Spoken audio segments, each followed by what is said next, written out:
Students, now the explanation of second part has given my heart a change of mood and saved some part of a day I had lived. Okay, now there is a poetic blending of different moods. Now, in the beginning, the poet was sad and in low spirits, but now there is a shift of mood from hopelessness to hopeful.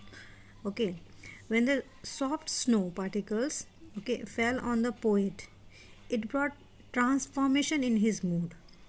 His heart had changed, means his feelings had changed now.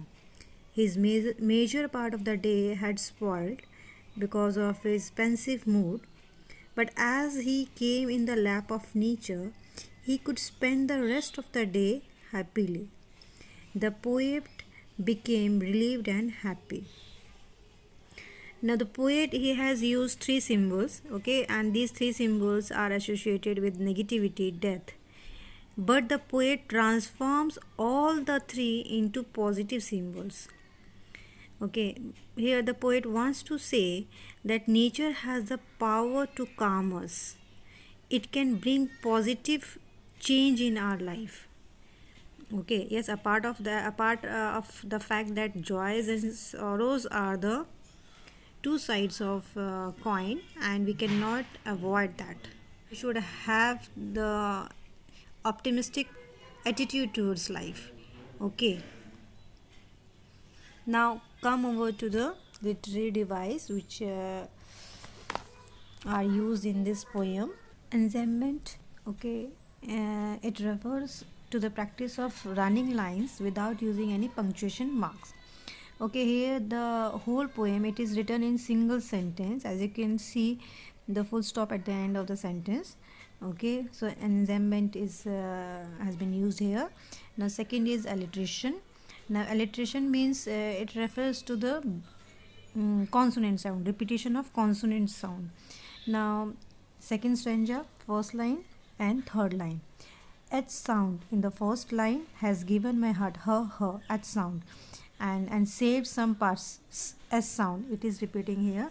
That's why in second stanza, first line and third line, literary device which has been used, that is alliteration. Now third, symbolism. As I have told you, three symbols are used by the poem: crow, snow, hemlock tree. Crow, it brings ill luck.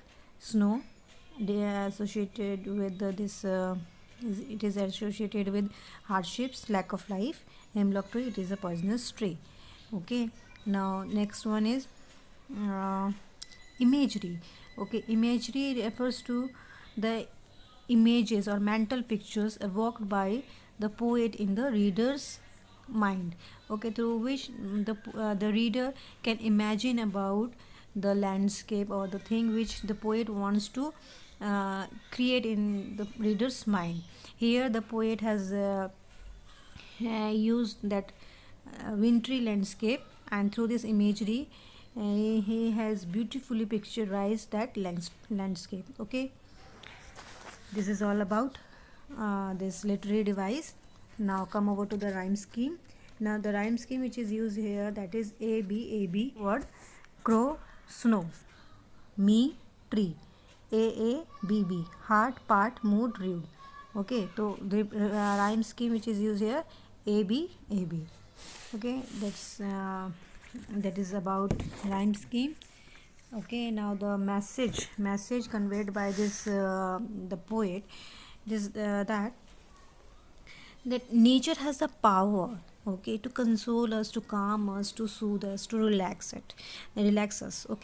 It can bring changes in one's life. Now here the poet has used negative symbols.